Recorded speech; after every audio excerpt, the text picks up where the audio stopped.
hungry. Back in 2014, out near the Cascades in rural Washington, I was 32 and raising my son alone. Late September brought the kind of rain that turns gravel roads to mud and kills your cell reception for days. We'd rented a cabin 15 miles from town, tucked against the tree line where the forest starts its real climb. My boy was 8 then, brave enough to stay inside while I split wood out back. That's when the porch light went off. Not flickered, just off. Then came 3 knocks on the front door, sharp and deliberate, spaced 5 seconds apart. When I came around front, nobody was there. Just wet earth and that smell, thick and animal, but wrong somehow. I recorded what happened next on my old phone. Still have the video, never showed anyone. I thought the worst part would be the footage. It wasn't. The cabin sat at the end of a Forest Service access road that hadn't seen maintenance in years. We'd found it on one of those rental sites where people post places their grandparents left them. 2 bedrooms, a wood stove, propane, everything else. The nearest neighbor was 3 miles down the mountain, a retired logger named Frank who kept bees and didn't ask questions. My ex had custody most of the year, but September was mine. I wanted quiet. My son wanted adventure. We both got more than we bargained for. The first 2 days passed normally enough. We hiked the old trails, found a creek bed full of smooth stones, cooked hot dogs over the fire pit. At night, the forest sounds came through the thin walls. Owls calling, branches scraping the roof, distant coyotes, normal sounds, the kind you get used to after the first night. I didn't think much about the isolation then. Seemed peaceful. My son fell asleep reading comic books while I sat on the porch with coffee, watching the tree line fade into darkness. The porch light worked fine those first nights. Everything worked fine. On the 3rd morning, I found tracks. Not on our property exactly, but just beyond the fire pit, where the clearing gives way to dense pine. They were pressed deep into the mud from the overnight rain, shaped like bare feet, but wrong, too big. Each print measured at least 16 inches long and 7 wide, with clear toe impressions that spread wider than any human foot. The stride between them stretched nearly 6 feet. I'd seen bear prints before, up in Montana during a camping trip years back. These weren't bear. Bears leave claw marks. These didn't. The depth suggested incredible weight, the kind that sinks past the surface mud into the clay underneath. I took photos on my phone, mostly because I didn't know what else to do. I showed the photos to my son over breakfast. He got excited in that way 8-year-olds do when mystery enters their world. He wanted to follow them, see where they led. I said no, told him we'd ask Frank about it when we went into town for supplies, but we didn't go into town that day. The rain started again around noon, harder than before, turning the access road into a mudslide waiting to happen. The weather report on the radio said 3 more days of it. We were stuck. I didn't mind at first. We had enough food, enough firewood. We played cards. I let him win at Uno more than I should have. That night, the knocking started. 3 distinct impacts, wood on wood, coming from somewhere in the forest west of the cabin. They were spaced apart, maybe 10 seconds between each one. I thought maybe it was a branch, deadfall, hitting a trunk in the wind. But the wind wasn't that strong. The knocks came again an hour later. Same pattern, same direction. My son heard them too. He asked what it was. I said a woodpecker, even though no woodpecker sounds like that, and no woodpecker hunts at night. He seemed satisfied. I wasn't. I stood at the window, looking into darkness so complete that the porch light barely reached 15 feet. The knocking came a 3rd time around midnight. I was still awake. My son was asleep. I recorded it on my phone, just audio, thinking maybe I'd play it back and realize it was nothing. When I played it back, it sounded exactly like what it was. 3 deliberate knocks, 2 measured to be natural. The rain continued through the next day. I tried the cell phone every few hours, walking to different corners of the property looking for signal. Nothing. The landline in the cabin had been disconnected years ago, according to the rental listing. We were truly isolated. I didn't mind before. Now it felt different. The forest felt different. Too quiet between the rain sounds, no birds, no squirrels chattering, just rain and silence and the occasional crack of a branch somewhere deep in the trees. My son started asking if we were safe. I said yes, of course, why wouldn't we be? He said the woods felt like they were watching. Kids say things like that. They have instincts adults talk themselves out of. I should have listened. On the 5th night, the porch light went out. Not burned out, just off, like someone had flipped a switch. I went outside with a flashlight to check the bulb. It was fine, slightly warm even, like it had been on moments before. I screwed it tighter. It came back on, I went inside. 10 minutes later, it went off again. I checked the breaker box in the utility closet. Everything looked normal. I reset the breaker anyway. The light stayed off. I gave up and left it dark, figuring I'd deal with it in the morning. That's when the 3 knocks came, not from the forest this time, but from the front door, loud, close. The kind of knocks that make the door frame vibrate. I grabbed the flashlight and yanked the door open. Nobody there. The porch was empty, wet from rain that had finally stopped an hour before. I swept the flashlight across the clearing. Nothing moved, no footprints in the mud near the steps, though the ground should have held them perfectly.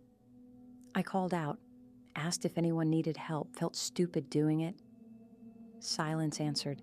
Then the smell hit me, carried on a slight breeze from the north. Musky, organic, like a wet dog but heavier, with an undertone of something else. Old sweat, maybe. Rot. It was strong enough to make me step back inside. I locked the door, checked the back door, made sure every window was latched. My son slept through it all. Lucky him. I didn't sleep. I sat at the kitchen table with the flashlight and a knife from the drawer, watching the windows, listening. The smell faded after an hour. Nothing else happened that night, but I couldn't shake the feeling that something had been right there, inches from the door, waiting to see what I'd do. In the morning, I found a handprint on the window next to the front door, high up, nearly 7 feet from the ground, 5 fingers clearly defined in the condensation and dust. Each finger was thick, elongated. The palm was massive. I took a photo, then I wiped it away, told myself it could have been there for weeks, left by the previous renter or the owner during maintenance. I didn't believe that. Neither would you. That morning I decided we needed to leave. The rain had stopped. The road would dry enough by afternoon for the car to make it down the mountain. I started packing while my son protested, said we had 4 more days on the rental. I made up a story about work, calling me back early. He saw through it, asked if it was about the knocks. I said no, but my face must have said yes. We were halfway through packing when Frank showed up, his old pickup rattling up the access road with a toolbox in the bed. He'd come to check on us, he said, make sure the storm hadn't caused damage. That's when I mentioned the tracks, the knocks, the handprint. He got quiet, pulled off his hat, asked me to show him the photos. We stood on the porch while he studied my phone screen, zooming in on the footprint, the handprint. He handed it back and looked toward the tree line. He said he'd lived on this mountain for 43 years. Said things happen up here that don't happen in town. Said the Cascade tribes used to talk about a people who lived in the deep forest, tall ones who avoided humans, but sometimes came close when they were curious. He didn't use the word, but I knew what he meant. I asked him straight if he believed in Bigfoot. He said belief wasn't the right word. Said he'd seen tracks like mine before, back in the 70s. Said his cousin had heard the knocks, same 3-beat pattern, same spacing.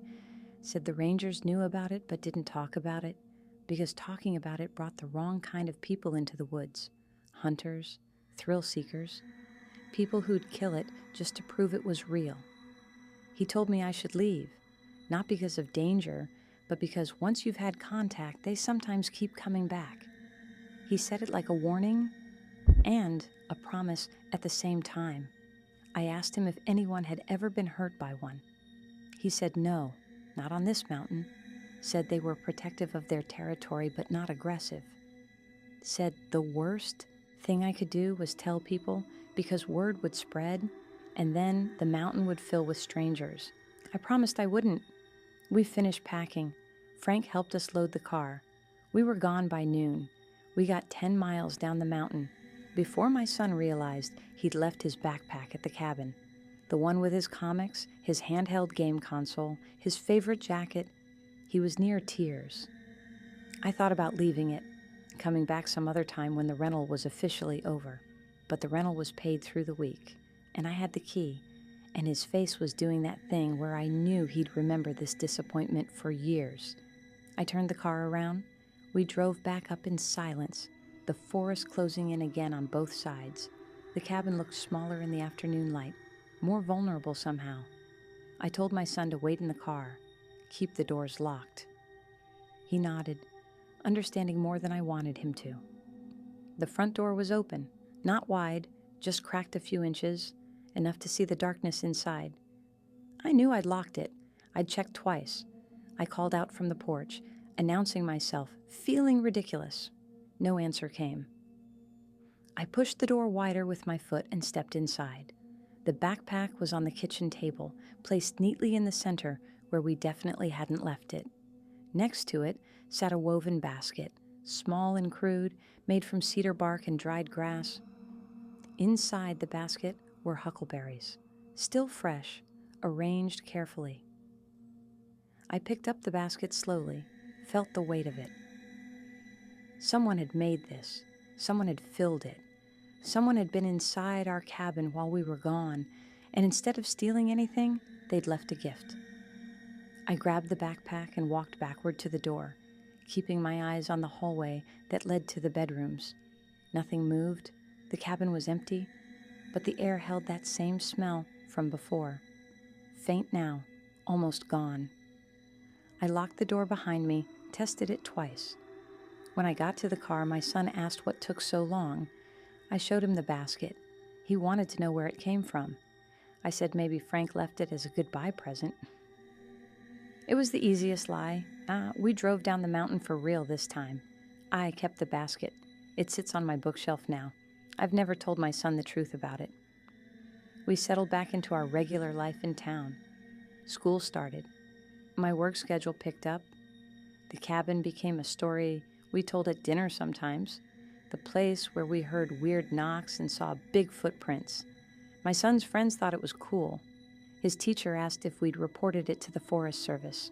I said no. She looked at me like she wanted to ask why not. But the moment passed. At night, though, alone in my house with the doors locked, I'd take out my phone and review the photos. The tracks, the handprint, the audio recording of the knocks. I'd researched Bigfoot by then.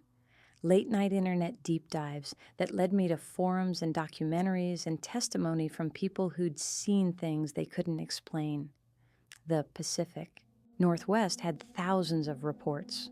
Washington State led the country. The Cascade Mountains were a hotspot. Everything I'd experienced fit the pattern, the 3 knocks especially. That detail showed up over and over in encounter stories. I found a forum dedicated to Sasquatch research. I created an anonymous account. I posted my photos without location details, asked if anyone had seen similar tracks. The response was immediate. Dozens of comments within an hour. People saying they'd seen identical prints in Oregon, in Northern California, in British Columbia. Some offered to analyze the photos. Others asked for GPS coordinates. A few called me a hoaxer, said the prints were too clear, too perfect. One message stood out. It came from someone claiming to be a wildlife biologist who'd worked in the Cascades for 20 years. He said the prints looked authentic. He said the handprint size matched reported measurements from other encounters. Then he said something that made me close the laptop and not open it again for 3 days. He said if I'd had contact, I should expect it to continue. He said they remember people. He said they sometimes form attachments, especially with families, especially with children. I deleted my post. I deleted my account. I tried to forget about it. But that night, just past 3 in the morning, I heard 3 knocks on my front door in town. Same pattern, same spacing. I lay in bed, frozen, telling myself it was coincidence, a drunk neighbor, a prank. The knocks didn't repeat. When I checked in the morning, there were no footprints on my porch, no evidence of anyone being there. I started to think I'd imagined it. I wanted to imagine it. That was easier than the alternative. 2 weeks later, on a Saturday morning, my son went missing. Not from the house, but from Frank's property up the mountain. I'd taken him back up for a day trip, thinking it would help us both move past the strangeness of our rental experience. Frank had invited us for lunch, said his bees were making late-season honey, and he wanted to show my son how extraction worked.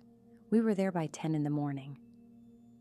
The day was clear, warm for late October, with that crisp mountain air that makes everything feel possible. My son wandered off while Frank and I were talking on his porch. We didn't notice right away. Kids wander. But when 15 minutes became 30 and calling his name brought no answer, the panic started. We searched Frank's property first, then expanded into the surrounding forest. I called his name until my throat was raw. Frank moved through the trees with the efficiency of someone who'd spent his life in them, checking the places a child might go. Interesting rocks, creek beds, fallen logs, nothing. After 2 hours, Frank hiked down to the neighbor's place to call the sheriff. I kept searching, moving deeper into the woods than I wanted to, imagining every terrible possibility. Bear attack, fall, abduction. The word Bigfoot entered my mind, and I pushed it away, but it came back, insistent. The knocks, the basket, the tracks, the biologist's message, they remember people. They form attachments, especially with children. The sheriff arrived with 2 deputies and a search dog. They asked the standard questions. What was he wearing? When did I last see him? Was he prone to wandering? They were professional, thorough, and I could see in their eyes that they'd done this before, that these mountains had taken children before. The dog picked up a scent and led us north, deeper into the forest, where the pines grew so thick the sunlight barely reached the ground. We walked for an hour, calling, listening, finding nothing. The dog lost the scent at a creek. The sheriff said we'd expand the search, bring in more people, set up a proper grid. He said most lost children were found within 24 hours. He said it with the tone of someone who also knew the statistics for the ones who weren't. By dusk, we had 30 volunteers combing the woods. I walked with a deputy, carrying a flashlight as darkness fell, calling my son's name into the void. No answer came, just whine through the pines and the distant voices of other searchers and the growing certainty that something had taken my boy into the forest, and I knew what it was, not me, even if I couldn't say it out loud. They found him at dawn, not the searchers, not the dog. He walked out of the forest on his own, following the creek back toward Frank's property, muddy, scratched, exhausted, but alive, unharmed. The sheriff called off the search. Everyone gathered around, volunteers smiling with relief, asking him where he'd been. My son looked at me, then at the ring of faces, and said he'd fallen asleep under a tree, said he woke up confused and followed the water back. The sheriff accepted this. So did the volunteers. They packed up their equipment, congratulated each other on the good outcome, and dispersed. Frank drove us back to town. My son slept the whole way. I sat in the passenger seat, knowing he'd lied, knowing something else had happened. He told me the truth that night, after a hot bath and a full meal, when we were alone in his room and the house was quiet. He said he'd wandered farther than he meant to, following a trail of stacked stones that seemed too perfect to be natural. He said he'd heard knocking in the distance, 3 beats, and followed it out of curiosity.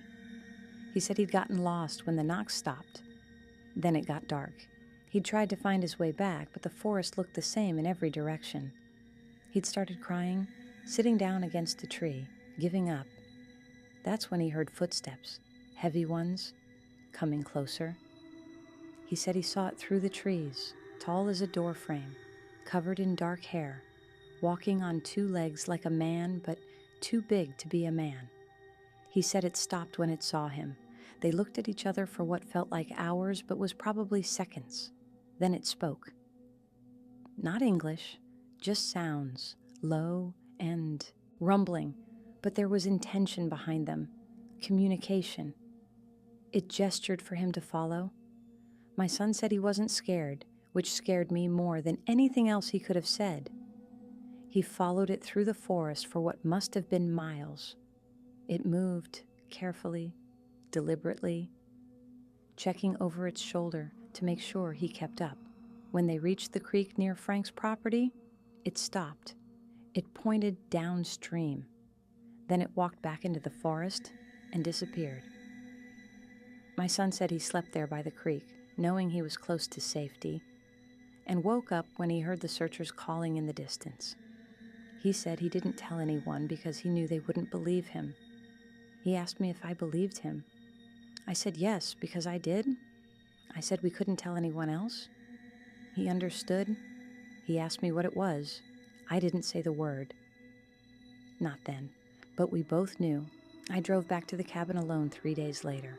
I needed to see it again. Needed to understand what had happened in those woods. The rental period was over, but I still had the key. The owner hadn't asked for it back yet. The cabin looked abandoned in the gray November light, temporary and fragile against the massive forest behind it. I parked and sat in the car for 10 minutes, gathering courage or foolishness. I wasn't sure which. The woods were silent. No bird calls, no wind, just the kind of quiet that precedes something. I walked to the tree line where we'd found the first tracks. They were long gone, washed away by rain and time, but I found others, fresher, deeper, the same impossible size. They led north into the dense forest where the terrain rose sharply. I followed them, not thinking about danger or wisdom, just following. The tracks led me up a ridge, through a stand of old-growth cedar, and finally to a clearing I hadn't known existed. In the center of the clearing stood 3 cairns, rock stacks each about 4 feet high, arranged in a triangle. Between them lay gifts, more woven baskets, a deer skull, cleaned and positioned carefully, feathers arranged in patterns, and there, placed on a flat stone like an offering, was my son's handheld game console. The one he'd left at the cabin, the one that should have been in his backpack. I picked it up slowly, turned it over in my hands. It was undamaged, wiped clean. I looked around the clearing, suddenly aware of being watched. Nothing moved, but the feeling intensified, pressing against my skin like humidity before a storm. I called out, not loud, just enough to carry. I said thank you. I said we meant no harm. I said we'd keep the secret. The forest absorbed my words and gave nothing back, but the feeling shifted slightly, the pressure easing. I placed the game console back on the stone. I backed away from the clearing, not turning until I reached the tree line. When I finally looked back, something stood near the cairns, tall, massive, watching me. I froze. It didn't move. We regarded each other across the distance. Then it raised one hand, not in threat, but in acknowledgement, maybe even in farewell. I raised mine in return. It turned and walked into the trees, moving with surprising quietness for something so large. I stood there for a long time after it disappeared. Then I walked back to my car. I drove down the mountain. I returned the key to the owner's mailbox in town with a note saying we'd had a wonderful stay. I never told the full story. Not to the sheriff when he followed up weeks later, asking if my son remembered any other details about his night in the woods. Not to my ex when he asked why our son seemed different, quieter, more thoughtful. not to my friends when they asked about our cabin adventure. I told sanitized versions. We saw some big footprints. We heard weird knocks. My son got briefly turned around but found his way back. Funny story, strange experience. The kind of thing that happens in the mountains. I watched the documentaries about Bigfoot with new understanding. I recognized the evasion in people's testimonies, the way they emphasized the believable parts and skated over the impossible ones, the way they said they had evidence but wouldn't share it, the way they asked not to be named or filmed directly. I understood now. They were protecting something. The video on my phone, the one I recorded that first night when the knocking started, I've watched it 100 times. You can hear the 3 knocks clearly. But if you turn the volume up and listen carefully, between the second and third knock, you can hear something else. Breathing, heavy and measured, close to the cabin, close enough that the microphone picked it up. My son asked me once if I'd ever show anyone the video, the photos, the evidence. I told him no. He asked why. I said because some things should stay in the forest, because proof would bring hunters and researchers and tourists, because the creature that led him safely out of those woods when it could have done anything else deserved protection, more than we deserved validation. He thought about this. Then he said he was glad we were the only ones who knew. I said, me too. We deleted the photos together. I kept only the video, password protected, hidden in a folder labeled Old Work Files. Insurance, maybe. Proof for myself on nights when I wonder if any of it was real. Frank died the following spring. Heart attack in his garden. Quick and quiet. I went to the funeral. Afterward, his daughter gave me an envelope he'd left with my name on it. Inside was a photograph, old and faded, showing Frank as a young man standing next to a set of enormous footprints in the mud. On the back, in his handwriting, 1974, North Ridge. Never told anyone. You don't have to either. I put the photograph in the same hidden folder as my video. Frank understood. He'd carried his own secret for 43 years, right up until he found someone else who could carry it too. That's how it works, I think. These encounters get passed along quietly, person to person, a chain of witnesses who choose silence over fame, protection over proof. We become custodians of something ancient and increasingly rare. The responsibility feels heavier some days than others. My son is 16 now. We don't talk about it much, but it's there between us, a shared knowledge that shaped both of our lives in ways neither of us fully understands. He wants to study wildlife biology in college. He says he wants to work in conservation, protecting habitats from development. I know why. Last year he asked if we could go back to the Cascades, hike some of the trails we'd planned to hike before everything happened. I said maybe. We haven't gone yet. Part of me wants to. Part of me knows we never should. The forest isn't ours anymore. Maybe it never was. Maybe we were just passing through territory that belonged to something older, something that's learned to survive by remaining hidden. The fact that it chose to reveal itself to us, even briefly, feels like a gift I'm still not sure we earned. I hear stories sometimes from other people who've been up in those mountains. A ranger who mentioned finding rock stacks in impossible locations. A hiker who described hearing 3 distinct knocks while camping alone. A family who reported their child being led out of the woods by a large animal they couldn't identify. The stories filter through social media, local news, coffee shop conversations. I listen and say nothing. Sometimes I catch the teller's eye and see the question there, the hope that someone will believe them. I nod slightly. I don't confirm or deny. But the nod is enough. They know I've heard things too. That's usually where it ends. An unspoken agreement. We've seen what we've seen. We'll protect what needs protecting. The rental cabin was torn down 2 years ago. The owner sold the land to a development company that wanted to build luxury retreats for wealthy people seeking authentic wilderness experiences. The development failed. Permits were denied. The land sat empty for months. Then the development company gave up and sold it to a conservation trust. The trust declared it protected habitat and closed public access. Frank's daughter, who sits on the trust board, told me the decision was unanimous. She smiled when she said it, the same knowing smile her father had. The land belongs to the forest now, officially. Whatever lives in those woods has one less thing to worry about. I'd like to think Frank would be pleased. I still check the locks at night, though I live in town and the nearest forest is miles away. I still listen for knocks sometimes, in that space between waking and sleeping when sounds carry strange weight.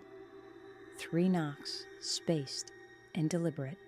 They haven't come again. Maybe they don't need to. Maybe the encounter was complete the moment my son walked out of those woods safely. The moment I raised my hand in that clearing and received acknowledgement in return. We kept our part of the bargain. Silence for safety, secrecy for survival. It seems like a small price looking back. The world has enough proof of everything else. This one mystery can stay mysterious. Some secrets are worth keeping. Years later, late at night when I can't sleep, I'll stand at my window and look toward the mountains. You can't see the Cascades from my house, but I know they're there, dark and massive against the northern sky.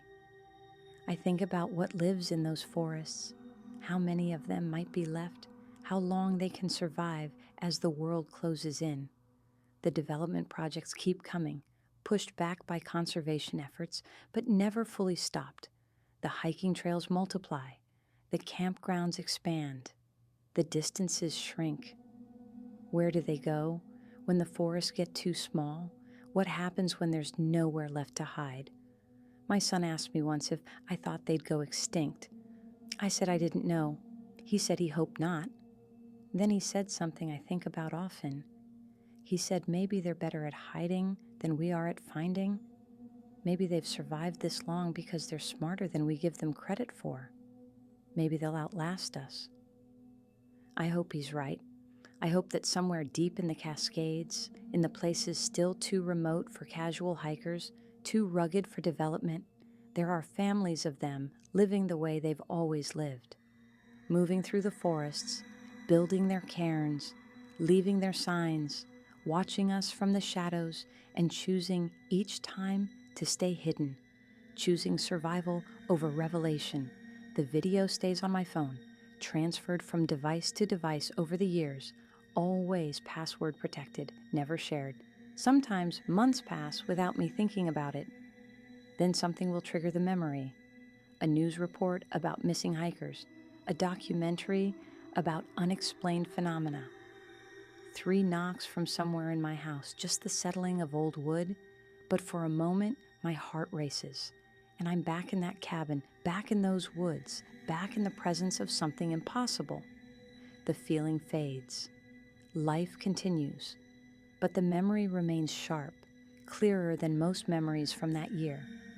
The way you remember the important moments, the ones that change your trajectory, even if you can't explain how. I've made peace with never knowing the full truth, whether what we encountered was the last of something ancient or part of something ongoing, whether it was protecting territory or protecting us, whether its intelligence matches ours or exceeds it in ways we can't measure. These questions don't have answers, or at least not answers I'll ever access. What I know is limited to what I experienced: 3 knocks in the darkness, a basket of berries. My son returned safely, a hand raised in acknowledgement. The rest is interpretation, and interpretation says more about the interpreter than the interpreted. Last week, my son came home from college for Thanksgiving. We were sitting at dinner when he told me he'd joined a wildlife conservation group on campus. They're focused on protecting old-growth forests, establishing wildlife corridors, fighting development projects. He said he's thinking about spending next summer doing field research in the Cascades. I felt that old protective instinct rise up. the urge to tell him no, to keep him away from those mountains. But I didn't. He's not 8 anymore. And maybe the mountains need people who understand what they're protecting, who've seen what lives there, and carry that knowledge carefully. Before he went back to school, he asked me one more time about the video, whether I'd ever consider releasing it, maybe to a conservation group, as evidence for why certain areas should stay protected. I thought about it longer than I had before. There's logic in his argument. Proof could change policy, but proof could also bring exactly what we've tried to prevent. The spotlight, the hunters, the exploitation. In the end, I told him the same thing I've always told him. Some protections work best in silence. Some secrets keep things safer than exposure ever could. He nodded. He understands. He's always understood. That night, past 3 in the morning, I heard them again. 3 knocks, soft and distant, coming from somewhere outside. I went to the window, saw nothing but the empty street, the neighbor's porch light, the trees swaying slightly in the November wind. Maybe I imagined it. Maybe the house was settling. Maybe some part of me needs to hear those knocks sometimes, to remember that the world still holds mysteries, that not everything has been documented and explained and categorized. I stood there for a long time, listening. The knocks didn't repeat, but somewhere in the distance, carried on the wind from the direction of the mountains, I thought I heard an answer, low and resonant, not quite a call and not quite a voice, just a sound that meant something, even if I don't know what. I went back to bed, lay there in the darkness, thought about Frank and his 43 years of silence, thought about my son and the path he's chosen, thought about the creature in the forest that led a lost child safely home, thought about Bigfoot and how strange it feels to say that word now, to apply it to something so real and so close. The word makes it small, makes it a story, but it wasn't a story. It was alive. It was there. And it's still out there somewhere, I think, moving through the forest we haven't taken yet, still knocking, still watching, still choosing each day to remain hidden